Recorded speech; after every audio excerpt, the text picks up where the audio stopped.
Hola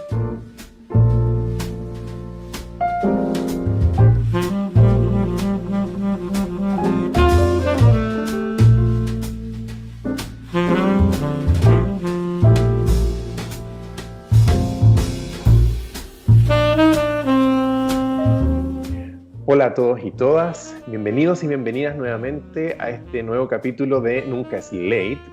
Hoy día tenemos un invitado muy especial, también es académico del Departamento de Fonoaudiología de la Universidad de Chile, y en este caso vamos a hablar un poco en relación a su proyecto, que es un proyecto muy interesante, muy innovador, y que la idea es que podamos discutir un poquito sobre esto y sobre su experiencia también de vida respecto a este mismo proyecto, todas las cosas que ha tenido que vivir, ¿cierto?, para poder llegar a donde está vivida, digamos, con este trabajo tan bonito. De verdad es un trabajo muy bonito. No les doy más información porque quiero que él se presente. Con ustedes está hoy día Carlos Álvarez. Bienvenido, Carlos. Vamos a esperar ahí que aparezca. Ahí Hola está, Marcelo, Carlos. ¿cómo estás? Bien, ¿y tú cómo estás? Bien, pues te envío un saludo a la distancia. Sí, a la distancia. Oye, muchas gracias por estar hoy día con nosotros, por haber querido participar de esto. Y partamos, quiero saber al tiro, que le cuentes al público que nos está viendo, ¿en qué estás? Estás en un doctorado, ¿cierto? Pero coméntanos un poquito en qué lugar, en qué universidad, en qué tema estás trabajando. Bueno, estoy realizando mi tesis de doctorado en la Universidad de Santiago de Compostela, en España, en el norte de España, la parte más verde y la parte más bonita de España. Y estoy realizando el doctorado en lingüística, indagando respecto al desarrollo del lenguaje y la comunicación en niños prematuros. Perfecto, qué tema más interesante. Y bueno, ahí vamos a hacer algunas preguntitas para que la gente diga, wow, no puedo creer lo que está haciendo. Sí, cuéntanos un poquito antes de ir al fondo de esto, un poquito tu camino. Tengo entendido que fue un camino de larga data, digamos, en el sentido que tuviste que recorrer un poco antes de llegar a donde estás ahora en este doctorado en particular. Claro, claro, fue un camino, sí, bastante largo. Bueno, los estudios de doctorado en general son largos, tanto para buscar un programa como para cursarlo, ¿sí? O sea, son peregrinajes tanto al inicio como durante el programa. Me llama la atención, sí, interesante que, claro, Santiago de Compostela, ¿no es cierto?, es uno de los lugares íconos del cristianismo, ¿no es cierto?, del catolicismo. Bueno, yo sin ser, ¿no es cierto?, del ámbito religioso, pero fue realmente un peregrinaje hacia allá, ¿sí? Mucha gente peregrina hacia Santiago de Compostela y claro, y fue mi caso. Fue una vuelta muy larga, ¿no es cierto?, preguntando, consultando respecto a la posibilidad de poder realizar este proyecto en diferentes universidades. Y uno se va topando con muchas, ¿no es cierto?, dificultades, tanto el precio que tienen los programas, la posibilidad de poder realizarlo desde acá de Chile, ¿no es cierto?, con niños de acá de Chile. Los programas tienen diferentes exigencias, tienen diferentes dinámicas, por lo tanto, es en realidad una vuelta muy, muy, muy, muy larga. Pero, bueno, las cosas siempre pasan por algo, o sea, tú vas preguntando, se te van cerrando puertas, pero a la vez se te van abriendo otras y por esas cosas de la vida siempre me da la impresión que llegas al lugar en donde es adecuado, donde tenías que llegar, ¿sí? Donde vas a poder desarrollar de mejor manera tu proyecto y con, ¿no es cierto?, una profesora guía que es excelente, o sea, un referente en el tema y contando con toda su ayuda. Claro. O sea, más o menos para que los que nos están viendo se hagan una idea y que tengan ganas de iniciar un proceso de doctorado que consideren más de los 5 años que se consideran desde el doctorado, sino que todo lo que viene antes también es un proceso que hay que vivirlo con calma, ¿cierto? Con paciencia. Es un proceso que hay que vivir, es un proceso que hay que vivir, hay mucho aprendizaje en eso, ¿sí? Hay mucho aprendizaje, hay que tener paciencia, eh, hay que, hay que aprender, ¿no es cierto?, a que en este ámbito académico, que te digan que, bueno, en este departamento o en este programa, ¿no es cierto?, tu tema no está dentro de las líneas, ¿cachai? Entonces, bueno, eso no quiere decir que no sea interesante. Y tienes que seguir buscando, ¿sí? Tienes que seguir buscando, tienes que seguir indagando. Por lo tanto, es un aprendizaje la búsqueda, ¿sí? Y después Exacto. viene todo el proceso de la realización, que también es es una verdadera maratón, o sea, hasta 5 años, 4, 5, 6, dependiendo del programa, ¿no es cierto? En donde estás enfocado en un tema en particular, con todo el entusiasmo del mundo, pero eso no significa que te canses, ¿cachai? Exacto. Te cansas, te agotas, tienes que ir, ¿no es cierto?, renovando las energías. Y se pasa por momentos en donde tú dices: "Chuta, esto será muy cansancio, será mucho cansancio o será una cosa de desmotivación". Entonces son 5 años de tu vida, es muchísimo. Entonces también eso es un aprendizaje dentro del proceso de investigación. Pero claro, ahí tú tienes tu círculo de apoyo, tienes tu profesora guía o tu profesor guía que ¿no es cierto? Tienen mucha experiencia, son verdaderos tutores, son verdaderos maestros, maestras en esto de la investigación, por lo tanto te van apoyando súper bien. Oye, y fue una coincidencia, una diosidencia, esto de Santiago de Chile a Santiago de Compostela. Es De como, Santiago de Chile a Santiago de Compostela, justamente, de este Santiago al otro Santiago, ¿sí? Eh, Santiago de Compostela es hermosísimo, o sea, es una ciudad histórica, la universidad, ¿no es cierto?, fundada por ahí por el año 1490, o sea, todo muy histórico, muy verde, muy bonito, el clima precioso, la gente, o sea, la gente es me imagino, maravillosa. claro. Eh, O sea, más o menos para que los que nos están viendo se hagan una idea y que tengan ganas de iniciar un proceso de doctorado que consideren más de los 5 años que se consideran desde el doctorado, sino que todo lo que viene antes también es un proceso que hay que vivirlo con calma, ¿cierto? Con paciencia. Es un proceso que hay que vivir, es un proceso que hay que vivir, hay mucho aprendizaje en eso, ¿sí? Mm. Hay mucho aprendizaje, hay que tener paciencia, eh, hay que, hay que aprender, ¿no es cierto?, a que en este ámbito académico, que te digan que, bueno, en este departamento o en este programa, ¿no es cierto?, tu tema no está dentro de las líneas, ¿cachai? Entonces, Exacto. bueno, eso no quiere decir que no sea interesante y tienes que seguir buscando, ¿sí? Tienes que seguir buscando, tienes que seguir indagando, por lo tanto, es un aprendizaje la búsqueda, ¿sí? Y después Exacto. viene todo el proceso de la realización, que también es una verdadera maratón, o sea, hasta 5 años, 4, 5, 6, dependiendo del programa, ¿no es cierto? En donde estás enfocado en un tema en particular, con todo el entusiasmo del mundo, pero eso no significa que te canses, ¿cachai? Exacto. Te cansas, te agotas, tienes que ir, ¿no es cierto?, renovando las energías.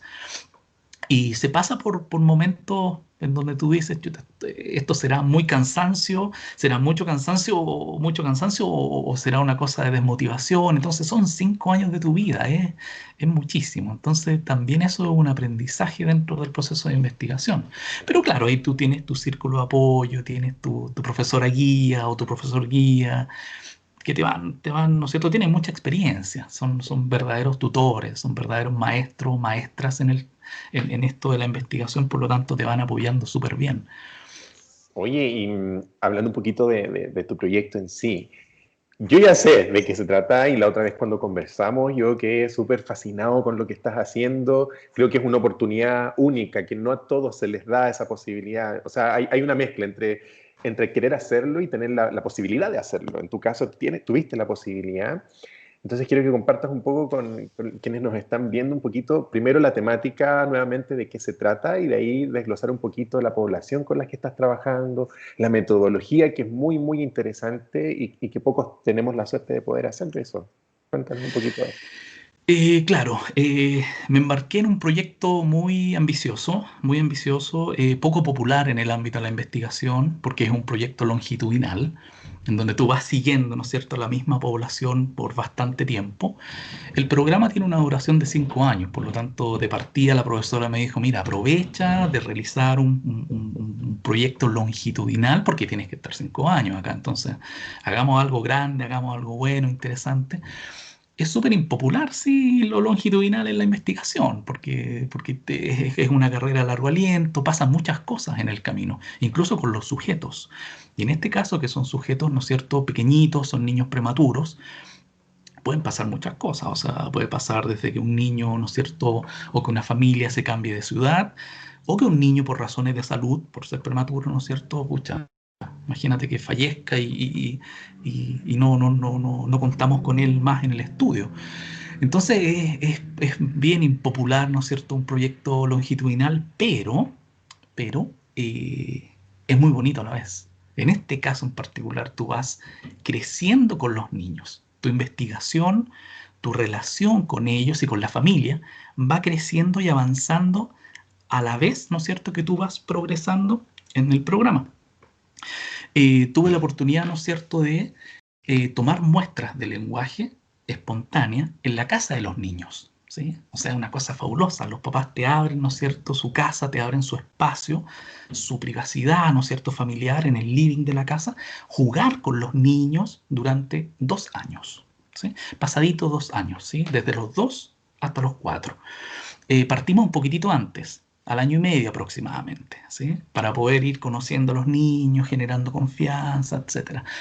Pero la muestra es entre los 2 y los 4 años, ¿sí? Entonces, ver a estos niños chiquititos al año y medio y después verlos, ¿no es cierto?, ahora, recientemente a los 4 años, es una maravilla, ¿sí? Es realmente una maravilla, es algo, es algo tan importante como los productos que tú vas a obtener de tu investigación, ¿sí? Exacto. Te llena como persona, como investigador, le da una calidez a la investigación, ¿no es cierto?, única. Yo encuentro que te da una calidez muy especial. Se generan vínculos, ¿sí?, con la Exacto. familia, se generan vínculos con la familia, se entibia un poquitito lo que se considera el sujeto de la investigación, ¿sí? Se entibia un poquitito porque, claro, en general es muy fría la relación. En general, el sujeto de investigación, tú, ¿no es cierto?, tomas las muestras y luego, bueno, muchas gracias por su colaboración y esperemos, ¿no es cierto?, poder compartir con ustedes el trabajo que salga de acá. Eh, es muy frío, yo encuentro que es muy frío eso, ¿sí? Entonces, esto viene un poquitito a entibiar esa relación. eh, Como te contaba, o sea, esto de tomar muestras naturales se debe dar en contextos naturales. ¿Qué es esa de la comunicación? Por lo tanto, pucha, que te permitan estar sentado en el living de la casa jugando con los juguetes de los niños, con los niños, ¿no es cierto? Eh, yo encuentro que es único, ¿sí? Yo encuentro Sí, que es único. es único. Y como tú bien dices, es un poco darle esta calidez, este carácter más humano a lo que es la investigación. Yo pensaba, después de que conversamos la otra vez, claro, finalmente la ciencia o el conocimiento que se genera por la ciencia o a través de la ciencia es parte de los derechos humanos de todas las personas. No es que el investigador tenga derecho a investigar, sino que las personas también tienen derecho a acceder a ese proceso. Y en tu caso en particular, justamente los niños y las familias son muy parte del proceso en el que están. A diferencia de otros proyectos de investigación que, claro, hay mucho menos conexión entre los sujetos con su propio proceso al participar, digamos, ¿no? Y en ese sentido yo creo que es un gran aporte. Más adelante vamos a hablar de los resultados y de las proyecciones, pero ya el proceso en sí mismo yo creo que marca no sé si un antes o un después, pero marca un punto importante en lo que es la ciencia hoy en día. O sea, cómo podemos generar proyectos donde las personas también puedan ser más partícipes, no solo como sujetos, no solo desde lo utilitarista, ¿cierto? No solo como esto que decías tú, Claro. venga, tenemos la muestra, váyase, chao, chao, sino que cómo vincularlos un poco más. De hecho, tú ahí tuviste un gesto muy bonito con estas familias. Cuéntanos un poquito respecto a esto de los videos que grabaste, ¿cierto? Para el estudio, pero que también compartiste con ellos, ¿no? Claro, o sea, van a haber muchos productos bonitos del estudio, además del producto propio de la investigación, ¿no es cierto? Que está muy ligado a la academia, está muy ligado al programa de doctorado, etcétera, tu tesis, ¿sí? Mostrando los resultados. Hay otros productos muy bonitos que emergen de esto y que son, por ejemplo, como tú mencionas y que lo habíamos conversado, es el registro. ¿Sí? Es el registro, es el registro que se realizó durante estos 2 años de seguimiento, en donde yo, ¿no es cierto?, interactuaba con los niños de manera natural, eh, jugando con sus juguetes, yendo al jardín, yendo al patio, que los niños de repente se sentían mal y se ponían a llorar, ¿no es cierto?, etcétera. O sea, una situación muy natural. Y todo eso queda videado, ¿sí? Hay un registro, ¿no es cierto?, de 2 años en donde yo me reunía por lo menos 2 veces al mes con el niño, jugaba aproximadamente una hora, y todo eso queda videado, ¿sí? Y ese registro pertenece a los papás. ¿sí? Ese registro no es un registro que es mío, es un registro de los papás. Ahora, si lo vemos con las proyecciones, por ejemplo, tú mencionabas que tu proyecto es en base a la morfosintaxis, ¿no? Claro, el ámbito gramatical, ¿no es cierto?, eh, de los niños prematuros. La literatura previa te da ciertas luces, ¿no es cierto?, respecto del ámbito léxico, el ámbito morfosintáctico, los niños prematuros. Es una población súper heterogénea, ¿sí? Son muchas las causas que te pueden llevar, ¿no es cierto?, a un nacimiento prematuro.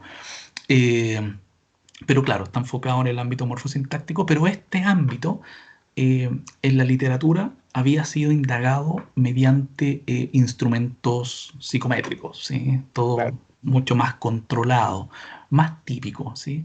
Mm. Eh, entonces ahí está lo novedoso. Yo creo que ahí está lo novedoso del proyecto, el indagar el lenguaje y la comunicación en su desarrollo, ¿no es cierto?, de manera longitudinal, eh, sin mediciones estandarizadas. Exacto, Entonces, exacto. la riqueza que se va a observar yo creo que va a ser muy, muy, muy importante. Y una retribución también importante a considerar es que el corpus, ¿no es cierto? Toda la transcripción, el teclado ya está gastado, pero de una manera que ni te imaginas de tanto transcribir. O sea, está gastadísimo. Mis oídos están biónicos, escucho a un niño y sé perfectamente lo que está diciendo de tanto escuchar, de tanto escuchar niños. Así que, pero un producto importante va a ser el corpus. Y ese corpus, ¿no es cierto? Queda a disposición del público en general. Eso también es muy bonito y se Eso es muy... promueve mucho en el ámbito de la investigación, principalmente en las humanidades, en la lingüística más moderna. ¿Sí? Ujú, Las ujú. escuelas más antiguas, probablemente en algunos casos particulares, los corpus eran muy reservados. Es Mm. mío, ¿sí? Y nadie más lo puede ver. Acá no. Acá el espíritu, ¿no es cierto?, es retribuir todo el apoyo que la sociedad te brinda como investigador y poner a disposición de quien desee mirar el corpus y seguir, ¿no es cierto?, indagando, explotando el corpus de la manera que estimen conveniente, porque al final lo que tú pretendes es generar información que contribuya a mejorar la calidad de vida de los niños prematuros que eventualmente podrían presentar algunos temas ahí de comunicación y lenguaje, ¿sí? Exacto. De hecho, hay un foco últimamente, yo me he dado cuenta, cuando tú ahora postulas o presentas un artículo, ponte tú a una revista, hoy en día están preguntando justamente si deseas liberar o no tus muestras, Sí, para que quede un sí. banco en el cual todo tenga, toda persona que quisiera mirar o cuando lee tu artículo y dice, ay, pero ¿qué habrá visto? Y tú puedas acceder a la muestra. Yo creo que eso Sí. también es un cambio importante en la visión que hay en la ciencia, como que efectivamente se está abriendo un poquito esta barrera de esta cosa hermética del investigador, como tú decías, ¿cierto? Sí. Y ir más allá, así que también qué bueno que en tu caso se ve esa posibilidad. Y lo otro que te quería preguntar, hablando un poco de lo mismo, en esto de las proyecciones y de cómo aporta tu proyecto, adelante, por ejemplo, a los fonoaudiólogos y fonoaudiólogas, lingüistas, todo quien trabaje, ¿cierto?, con el lenguaje, con niños y niñas prematuros en este caso, eh, ¿cómo ves tú esta posibilidad de incluir, por ejemplo, la metodología que tú utilizaste para investigación, pero se podrá aplicar a los procesos de evaluación que hoy en día existen, que sabemos, sobre todo en escuela de lenguaje, son eh, bien rígidos, digamos, no son muy dinámicos porque dependen mucho por ley, digamos, de un test, ¿cierto? Bien psicométrico, todo. ¿Tendrá alguna aplicación? ¿Cómo lo ves? O sea, claramente sí, pero ¿cómo lo ves tú como investigador? Debería venir, ¿no es cierto?, a complementar, claramente, ¿sí? Yo creo que es un proceso natural primero que entre a complementar, ¿no es cierto?, y después se valorará, ¿no es cierto?, cuál fue el aporte y si realmente es capaz de, en el buen sentido de la palabra, desplazar, ¿no es cierto?, desplazar los métodos más clásicos de evaluación. No estoy diciendo que sean malos, ¿sí? No estoy diciendo desde mi punto de vista que sean malos los métodos clásicos, ¿sí? Pero me parece que una muestra natural del lenguaje, ¿sí?, es muy rica. Y, y esa muestra natural del lenguaje requiere, ¿no es cierto?, ser mirada con ojos expertos y ojos profesionales. Y esos ojos son los ojos de las fonoaudiólogas y los fonoaudiólogos, ¿sí?, que son capaces de mirar lo que no es evidente para todo el mundo, ¿sí? Tú miras un corpus, tú miras una transcripción Y tienes que tener un ojo entrenado, tienes que ver lo que otros no ven. Y no ven porque no han sido entrenados, ¿sí? Por lo tanto, ahí yo creo, ¿no es cierto? Cuando tú tienes una muestra y tienes un ojo entrenado para ver, ¿no es cierto?, fenómenos, y tú, a partir de lo que observas en esa muestra de lenguaje, tú puedes generar un informe, puedes generar, ¿no es cierto?, una opinión profesional. Eh, yo creo que ahí está, desde mi punto de vista, la aplicación más profunda de la formación fonoaudiológica, ¿sí? Porque aplicar una prueba estandarizada, eh, se transforma en algo muy tal vez rutinario, algo muy técnico desde mi punto de vista, ¿sí? Yo creo que no son los fonoaudiólogos o las fonoaudiólogas las que eligieron la evaluación mediante instrumentos como los que tenemos disponibles. No estoy diciendo que son malos, pero no es la comunidad fonoaudiológica la que decidió la aplicación de estos instrumentos en razón de que sea la mejor manera. Tú ¿Sí? ahora postulas o presentas un artículo, ponte tú a una revista. Hoy en día están preguntando justamente si deseas liberar o no tus muestras Sí, para que quede un sí. banco en el cual todo tenga, toda persona que quisiera mirar o cuando lee tu artículo y dice, ay, pero ¿qué habrá visto? Y tú puedas acceder a la muestra. Yo creo que eso Sí. también es un cambio importante en la visión que hay en la ciencia, como que efectivamente se está abriendo un poquito esta barrera de esta cosa hermética del investigador, como tú decías, ¿cierto? Sí. Y ir más allá. Así que también, qué bueno que en tu caso se dé esa posibilidad. Y lo otro que te quería preguntar, hablando un poco de lo mismo, en esto de las proyecciones y de cómo aporta tu proyecto, adelante, por ejemplo, a los fonoaudiólogos y fonoaudiólogas, lingüistas, todo quien trabaje, ¿cierto?, con el lenguaje, con niños y niñas prematuros en este caso, eh, ¿cómo ves tú esta posibilidad de incluir, por ejemplo, la metodología que tú utilizaste para investigación, pero se podrá aplicar a los procesos de evaluación que hoy en día existen, que sabemos, sobre todo en escuela de lenguaje, son eh, bien rígidos, digamos, no son muy dinámicos porque dependen mucho por ley, digamos, de un test, ¿cierto? Bien psicométrico, todo. ¿Tendrá alguna aplicación? ¿Cómo lo ves? O sea, claramente sí, pero ¿cómo lo ves tú como investigador? Debería venir, ¿no es cierto?, a complementar, claramente. ¿Sí? Yo creo que es un proceso natural primero que entre a complementar, ¿no es cierto? Y después se valorará, ¿no es cierto?, cuál fue el aporte y si realmente es capaz de, en el buen sentido de la palabra, desplazar, ¿no es cierto?, desplazar los métodos más clásicos de evaluación. No estoy diciendo que sean malos, ¿sí? No estoy diciendo desde mi punto de vista que sean malos los métodos clásicos, ¿sí?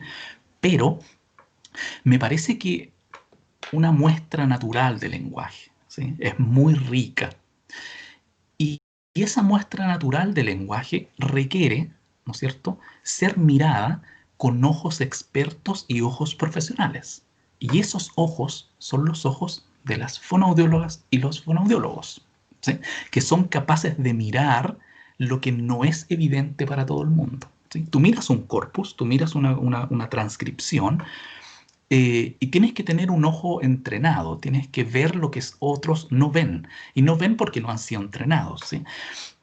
Por lo tanto, ahí yo creo, ¿no es cierto?, cuando tú tienes una muestra y tienes un ojo entrenado para ver, ¿no es cierto?, fenómenos, y tú, a partir de lo que observas en esa muestra de lenguaje, tú puedes generar un informe, puedes generar, ¿no es cierto?, una opinión profesional. eh, yo creo que ahí está, desde mi punto de vista, la aplicación más profunda de la formación fonoaudiológica, ¿sí? Porque aplicar una prueba estandarizada, eh, se transforma en algo muy tal vez rutinario, algo muy técnico desde mi punto de vista, ¿sí? Yo creo que no son los fonoaudiólogos o las fonoaudiólogas las que eligieron la evaluación mediante instrumentos como los que tenemos disponibles. No estoy diciendo que son malos, pero no es la comunidad fonoaudiológica la que decidió la aplicación de estos instrumentos en razón de que sea la mejor manera, sino siento que básicamente fue algo impuesto probablemente y siento que a lo mejor no hay mucha comodidad. Por lo tanto, incorporar como complemento en una primera etapa la observación de datos naturales, en donde el fonoaudiólogo o la fonoaudióloga realmente, ¿no es cierto?, cumpla un rol evaluativo, un rol, ¿no es cierto?, de poder emitir un juicio a partir de lo que observa, en base a su formación profesional, académica, sería muy valioso. No solo para el ámbito fonoaudiológico, sino que para los usuarios, los pacientes, los estudiantes, los niños, para todos. Win-win. Es Yo un creo buen... que... sí. Vale. Oye, muchas gracias, Carlos, por haber compartido con nosotros esta experiencia que de verdad yo al menos valoro muchísimo, que muchas veces nos pasa desde la ciencia que estamos muy, muy cerraditos y nos falta un poquito ver otras opciones, humanizar, darle más calidad a estos procesos. Y antes de cerrar, quisiera preguntarte, nuestro programa se llama Nunca es Late, ¿cierto? Nunca es Entonces, late, claro. en tu caso, en tu vida, en tus proyectos, donde quieras aplicar esta frase, ¿qué cosa o cómo podemos plantear el Nunca es Late para qué cosa en tu vida? Ya sea en la investigación o en tu mismo proceso de doctorado. Yo creo que nunca es late, en el ámbito un poquito más así como académico. Yo creo que nunca es late atreverse a iniciar proyectos de investigación innovadores, ¿sí? Refrescantes. Nunca es late, ¿no es cierto?, proponer cosas nuevas. eh, Iniciar proyectos de doctorado, como te decía, ¿sí? Partimos un poquito tarde en general en nuestro contexto, pero eso nunca es tarde, ¿sí? Tener 30, 40, 50, llega el momento en que te sientes con la necesidad de, ¿no es cierto?, formalizar lo que vienes haciendo en un proyecto de doctorado, y te embarcas en 5 años, 4, 6, ¿no es cierto?, lo que dura el programa, y nunca es tarde, así, absolutamente.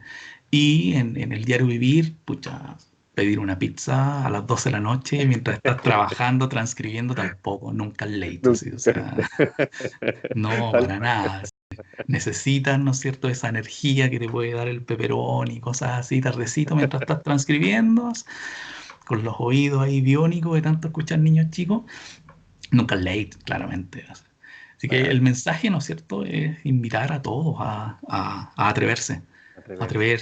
innovar y darle, ¿no es cierto?, esta vueltecita de calidez a la investigación. No cabe duda que lo van a disfrutar de una manera única, lo van a disfrutar de igual manera o incluso más que, me imagino, cuando uno disfruta que recibe el diploma o da el examen de grado y le va bien. Yo creo que uno lo disfruta igual o más incluso, ¿sí? Eso es lo que perdura en el tiempo, sin duda. Muchísimas gracias, Carlos, por todo lo que compartiste con nosotros hoy. Les aprovechamos de comentar a quienes nos están viendo que nos queda todavía una entrevista que la van a ver el día de mañana. Así que vamos a seguir con esto del Nunca es Late, y al parecer, así como un extra, vamos a tener más entrevistas a nivel como de departamento más adelante. Así que esta sería la primera instancia, esta primera iniciativa. Así que ojalá también más personas se animen a ser entrevistadas, así como Carlos, que nos compartió esta información. Yo creo que a todos nos sirve para darle un poquito más de reflexión a lo que estamos haciendo, a lo que proyectamos, lo que queremos hacer, y atrevernos. Nunca es late para atrevernos. Muchas gracias, Carlos. Gracias a ti, Marcelo. De nada, pues, y nos veremos en una próxima ocasión. Nos veremos en una próxima ocasión.